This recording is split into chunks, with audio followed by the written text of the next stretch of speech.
Well, it may be winding down here for day one, but things are still jumping here at the Riggs booth. This is easily one of the most popular booths here on the show floor on the first day of the PlayStation experience. As you can see behind me, the lines are stretching down both sides of the booth. We have tons of people that are waiting to get their hands on this VR for the very first time. To get inside one of these suits, you can see some of the gameplay footage up here.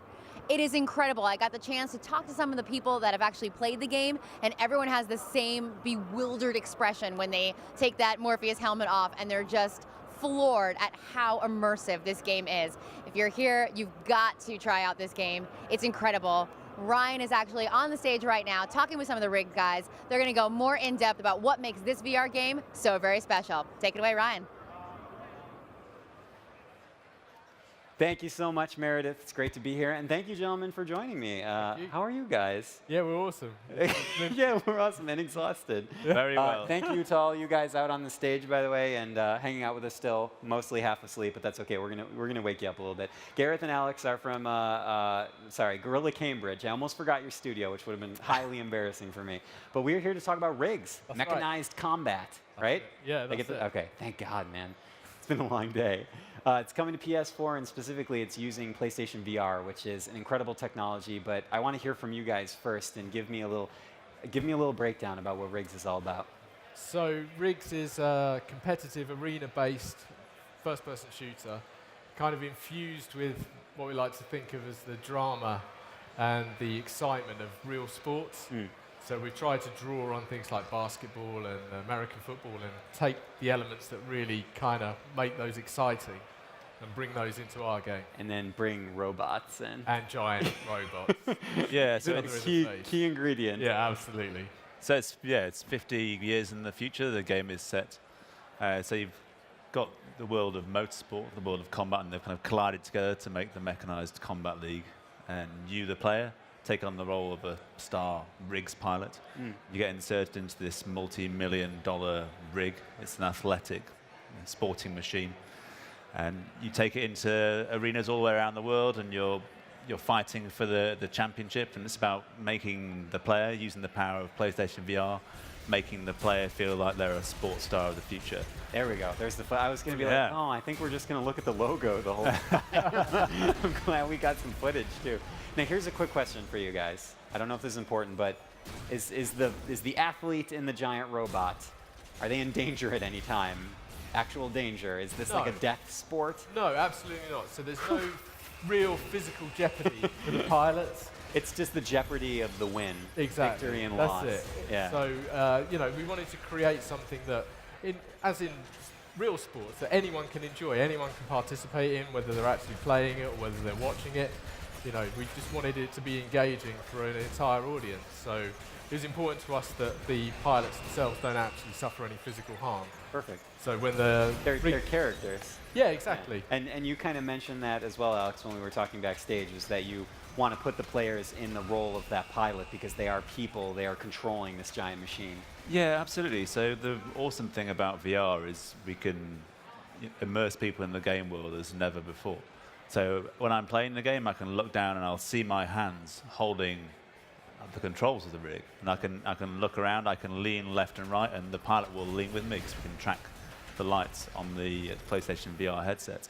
So that connection between me sitting playing the game and the pilot in the game world, making that one-to-one relationship is really important, of making people feel like they're actually there. They're participating in this sport, they're running around, piloting this rig and taking part in these dramatic, intense sports matches. Absolutely. Now, for those that are watching at home, and forgive me, we discussed this also. I have not played Riggs yet.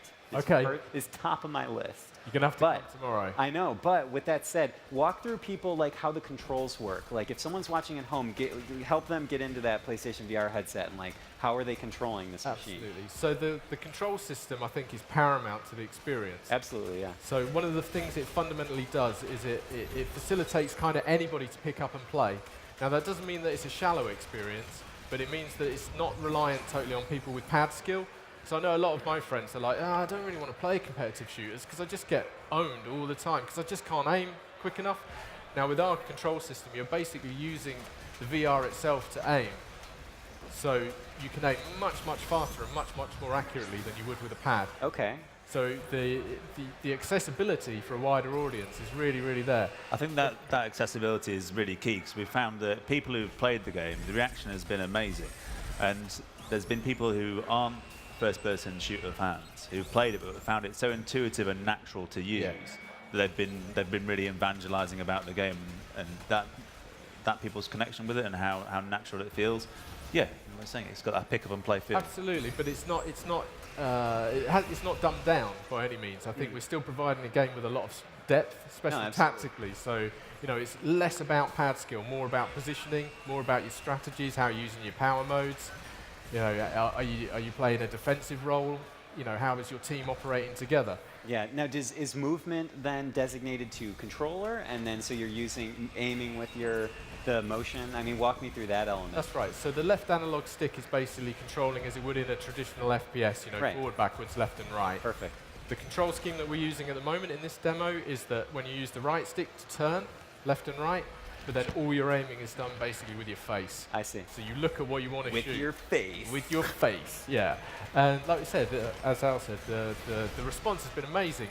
People are sometimes quite cynical, and then when they've had a session, they just come away and they're like, man, you have to try it. Yeah, absolutely. Yeah. We've had people who we used to work with who've come back to visit the studio to have a play on it, and yeah, they are a bit skeptical, and they put the headset on, and they'll play the game, and then they'll take the headset off, and they'll just go, it's legit.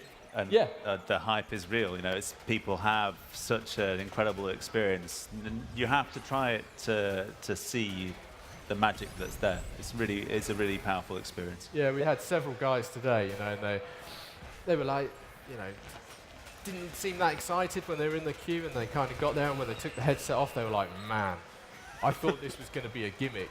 But it's not. This is the real deal. This is something else.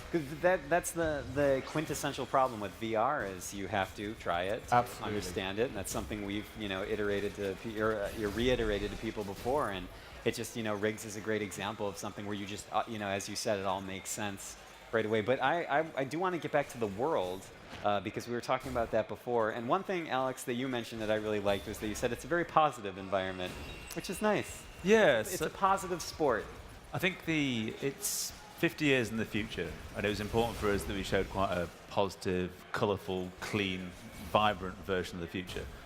Part of that is no zombies, as you said. There's no zombies. No military. Touch wood. There's no wood. But we want a world that the player wants to come back to, and they enjoy being immersed into it. They're taking a part in these matches, these dynamic sporting matches, and we want when they put the headset on, and the screen is so amazing in the hardware that we can really have a vibrant environment that they really want to take part in and be drawn back to.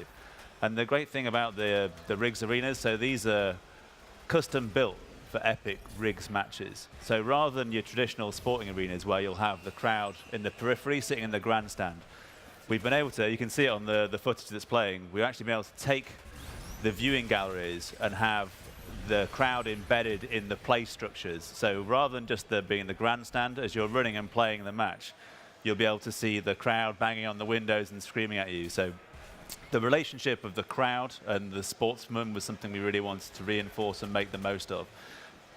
Give the player that feedback of being in a sports match.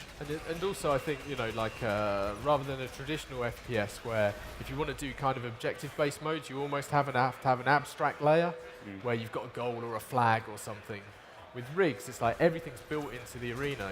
The goals are part of the arena. For this Power Slam, you can see the goal right there. It's integral to the actual design of the arena. So these aren't things that we're just layering in.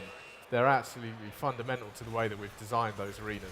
Yeah, now one thing I've noticed, fatal flaw of my interviewing skills, that we didn't even talk about how the actual match is set up. Is Rigs a death match style thing? Is it like you were saying, scoring goals? To walk us through the actual strategy of a standard match. So the match type that we're showing here this week is called Power Slam. And the idea is that it's kind of like a slight mashup between basketball, which has quite a heavy influence on it, and FPS team deathmatch play. But it kind of works in two phases. So the way that you score a point for your team is by physically jumping through the goal hoop in the middle of the map. But you can only do that when you're in overdrive, and you get into overdrive by taking down your opponents. So it kind of works in two phases. You know, you're hunting down opponents, you're picking up power spears, you're taking them down, you're building up to your overdrive meter, you're into overdrive, and then it's the mad push for goal. And obviously your opponents can see you in an overdrive, see a guy doing it there, and yeah, they've got to try and bash you away and defend, you know, with their melees or with their force weapons that can actually use physics to push you away from the goal. So like I say, there's quite a lot of, I think, a lot of depth to the game modes, even though the rules are quite simple. Yeah. It has the dynamism of the sports match, that kind of the two sides where I can be attacking and then I can be defending. And going into overdrive, it's almost like you become the ball, and then it's like I have to get myself to the goal and slam through it. You literally are the basketball. You're dunking yourself. And it's weird, it's like, it just feels so satisfying when you actually make that goal and you feel yourself go through and then you get the fireworks come up. You know, we haven't got any of that kind of military baggage. It is all a celebration of the rules of sport. Yes, I think it's one of the key things we want to take from the world of sport is those dynamic and tense moments of sport. So being the underdog, taking on the champions, staging a comeback, getting the win at the last minute. And we're finding that as people take part in these matches, those things organically are happening, which is amazing. It's amazing to see people reacting to the game in such a way. You've got people cussing quite badly, some foul language. No, this is a positive place. There's no cussing. And so I just got to know. You guys are working on this game. You're designing it. Were you two standing at a water cooler, maybe having tea or whatever you guys drink at the office, and you're like, hey, wouldn't it be cool if you were the basketball and you just like dunked yourself?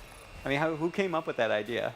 Well, what, for the mode or for the game generally? For this mode, yeah. But come on, the giant robot slam dunk. I gotta know. It all seemed very sensible at the time. Yeah. Like in retrospect, this is a terrible decision. But one thing I would say about the rigs has been built from the ground up for PlayStation VR. So the core setup of the game is I'm a pilot, and the pilot stays relatively static as the player is in the game world. And it's the rig that I'm piloting that's moving me around the game environment in quite a daring and dynamic way. And so it allows us the base concept of the game to have that relationship between the player and the pilot, but still allow them to do really exciting things without shattering that illusion. So you can feel athletic while you're just sat in your armchair, basically. Yes. I can finally feel athletic. Do you guys, before we wrap up, do you guys want to talk about weapon design at all and kind of how you balance that out with the various game modes? Because I don't know if these two weapons are the primaries that you get, if you have others available, or you're just not talking about those right now. Yeah, sure. So each of our rigs, we kind of view them as alongside the pilots as superstars in their own right. So rather than going for the approach of, yeah, you can customize everything and have it exactly what. It's like, no, you buy the rig, and the rig chassis is kind of a star. Right. So it's already predefined what it is, and it's like that rig is tailored for that role. So the weapons that are equipped on each one, and we're being very careful about how we arrange them on the left and right-hand side. So you'll see some of the weapons look quite traditional, where other ones we're definitely playing around with physics quite a lot and impulses. So we found like our shotgun variant, which we call the pulse cannon. You know, if someone's Much going cooler for goal, name. yeah, exactly. Pulse cannon, way better than shotgun. And shotgun's great. You can basically, wait for them to come up towards goal and then hit them with this thing, and it's forcing them back. It's not just doing damage. So the physicality of the weapons is really important to us. Awesome. And from a visual point of view, these weapons are about 2 meters long. And so when you're sitting in the rig cockpit, you can peer out of your cockpit left and right and examine the weapons and the workings of them really, really close up.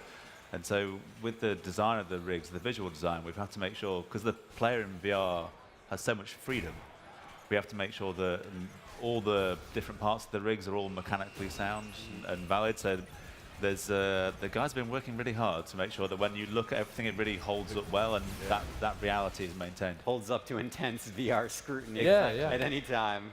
Well, gentlemen, thank you so much. Did we have any other, did you guys want to talk, last message for the fans? Yeah, just wanted to say thank you for the response today. It's been absolutely amazing. I know a lot of people queued for a very long time to get a play today, and I really appreciate it. And I hope the experience that they had really was measured up to their expectation.